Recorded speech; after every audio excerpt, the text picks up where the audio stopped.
The moment my phone rang that Wednesday afternoon in Austin, I knew something was terribly wrong.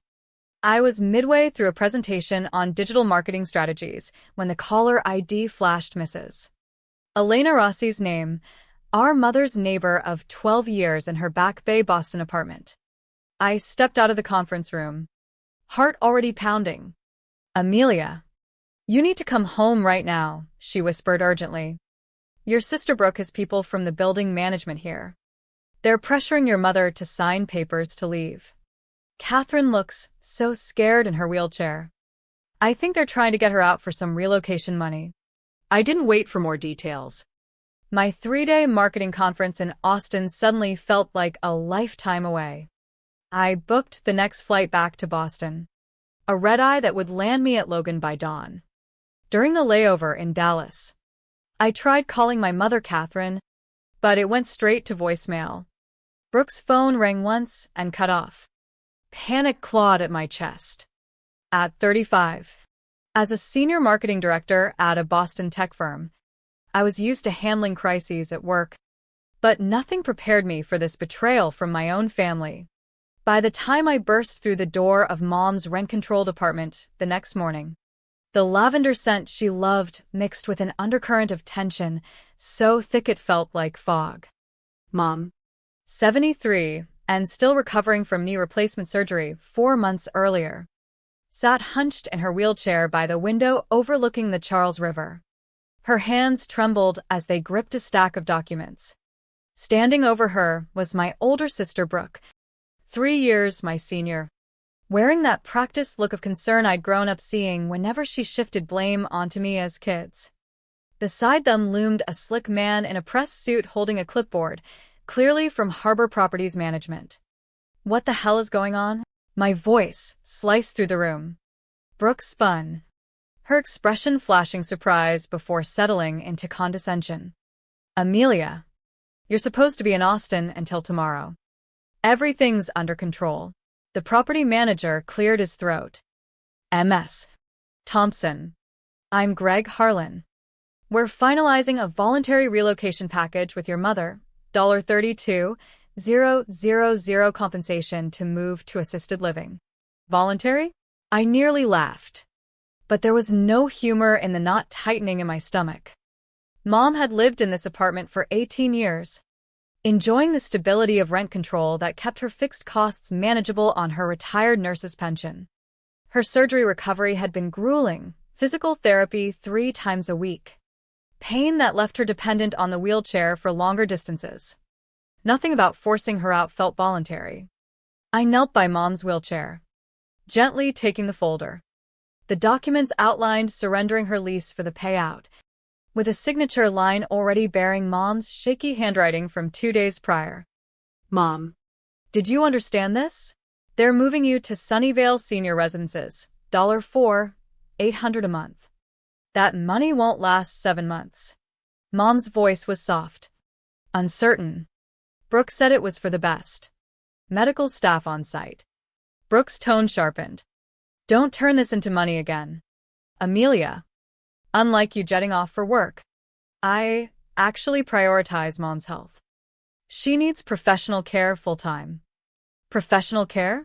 I stood, papers in hand. Sunnyvale had multiple state citations for inadequate staffing and medication errors. I checked their reviews obsessively when Mom first mentioned assisted living options months ago. "Mr. Harlan, this agreement is void." My mother signed under duress while impaired by pain meds. She has documented short-term memory issues from her prescriptions. Brooke grabbed my arm. "Stop overreacting." Mom agreed. "Tell her." Mom. But Mom stayed silent, eyes darting between us like a trapped animal. In that instant, seeing her fragile form, something inside me cracked open. This wasn't mere disagreement. Brooke had isolated Mom, likely doubled her doses to keep her compliant, all to pocket a cut of that $32,000. I turned to Harlan. "You have 30 seconds to leave before I alert the Boston Globe about Harbor Properties coercing disabled seniors." He packed up hurriedly. "It's binding." You have 30 days' notice. We'll see, I replied coldly. After he left, Brooke's facade shattered. You always swoop in like the savior, throwing your salary around while I handle the daily grind.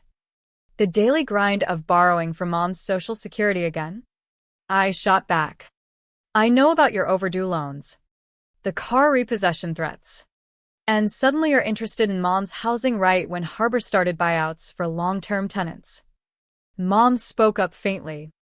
Brooke said you were too busy with your career to understand that this was best for me. The words stung deeper than expected. Growing up in our modest South End apartment before Mom's promotions allowed the Back Bay move, love in the Thompson house always felt conditional. Brooke mastered the art of quiet perfection early, straight A's displayed proudly, ballet recitals celebrated with family dinners. My science projects and debate wins earned polite nods, but questions about why I couldn't be more like your sister. Mom. A dedicated ER nurse for decades, enforced discipline and appearances above all. Dad's passing from heart complications when I was 14 and Brooke's 17 shifted everything further. Money tightened. I worked after-school jobs to help, while Brooke dropped out of community college after a semester, citing finding herself. She bounced between Mom's couch and short-lived relationships, each crisis requiring bailouts. Meanwhile, I juggled 3 jobs through Boston University, graduating with honors and building a career that now afforded me financial security, but every achievement came laced with Mom's reminders. Your sister needs us more. Family supports family. I'd covered countless debts, credit cards, payday loans, even a failed supplement sales venture Brooke pushed as network marketing that left Mom co-signed on $9,000. Each time Mom called me in disappointment. Brooke's struggling. You have so much, help her. It chipped away at me, fostering resentment masked as duty. The last major incident was 8 months ago when Brooke convinced Mom to invest in a questionable crypto opportunity that vanished. Sticking Mom with losses, I quietly covered. Now.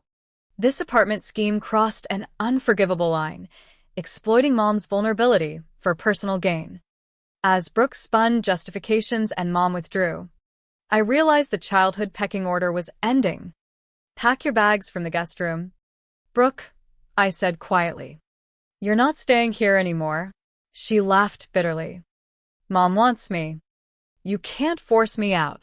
I looked at Mom, then Brooke. We'll see. The flight back from Austin had given me hours to piece together the puzzle. Mrs. Rossi's follow-up texts confirmed strangers visiting. Papers signed in the lobby, while Mom appeared disoriented. Brooke had canceled Mom's Tuesday physical therapy, claiming illness. Mom's patient portal showed an early pain med refill, Brooke's handiwork to keep her foggy. In the building's resident forum, Harbor Properties advertised the relocation package deadline. Scrolling Brooke's social media revealed a photo from a trendy Back Bay steakhouse 3 days prior. Tagged with Kyle R., captioned "Big opportunities ahead." Kyle was listed as a housing transition specialist. Worse, an email misdirected to me, similar addresses, from Kyle detailed the plan, $32,000 payout. His 20% finder's fee netting Brooke $25,600. Daughter can't contest if Mom signs willingly. Rage simmered as I landed and raced to the apartment. Mrs. Rossi waited with Mom, offering comfort. The living room felt smaller. Shadows from porcelain figurines Mom collected stretching like accusations. Brooke started defensively. You had no right coming back early. This is Mom and me. Anything involving Mom's home involves me, I countered. Especially when you're over-medicating her. I showed Mom the portal records. No dose increase authorized. Brooke knelt dramatically. I was helping with your pain. Mama. You were crying. Mom's confusion deepened. I don't remember it being that bad. The betrayal dawned slowly across her face. I pressed on. You signed away your apartment for money Brooke planned to split. Sunnyvale has lawsuits pending for neglect. Brooke's voice rose. The money was for her care. It lasts under 7 months at those rates. I retorted. Then what? Mom asked Brooke directly. How much were you keeping? Silence stretched. I revealed the email. Brooke's mask cracked. I have debts. Serious ones. People won't wait. So you make Mom homeless? My disgust was visceral. Mom's voice hardened, a tone I'd rarely heard toward Brooke. You said Amelia approved. You said the building was condemned. You lied about a Garden View place. Brooke stammered. I was trying to help. Mom cut her off. Leave. Now. In 35 years. I'd never witnessed Mom banish Brooke. You always expected less from me, Mom continued. Rachel worked hard. You took without thanks. You tried selling my home. Brooke turned on me. Tears flowing. You're poisoning her. Jealous because she loved me more. Mom's question hung heavy. Did I love you more? Or expect less? Brooke staggered. The truth landed like blows. Brooke's dropouts versus my scholarships. Her demands versus my quiet support funding therapy. Modifications. Meds. After Brooke stormed out, Mom took my hand. I'm sorry it took this. We sat in heavy silence, but I knew the war had just begun. Brooke wouldn't surrender easily. Backstory flooded memories as I comforted Mom. Childhood in South End taught survival through appearances. Brooke shone, I questioned. Dad's illness amplified favoritism. Brooke's heartfelt, gifts prized over my practical ones. Post-Dad. Mom's pension strained. Brooke became constant companion, but enabler of chaos. I funded Northwestern-level success, but faced guilt trips. The Austin trip was routine marketing conference. I'd left keys reluctantly, reminding Brooke of PT schedule. Her smile hadn't reached her eyes. Now evidence mounted. Overmedication. Isolation. Profit motive. Attorney Michael Chen's downtown office overlooked Boston Harbor.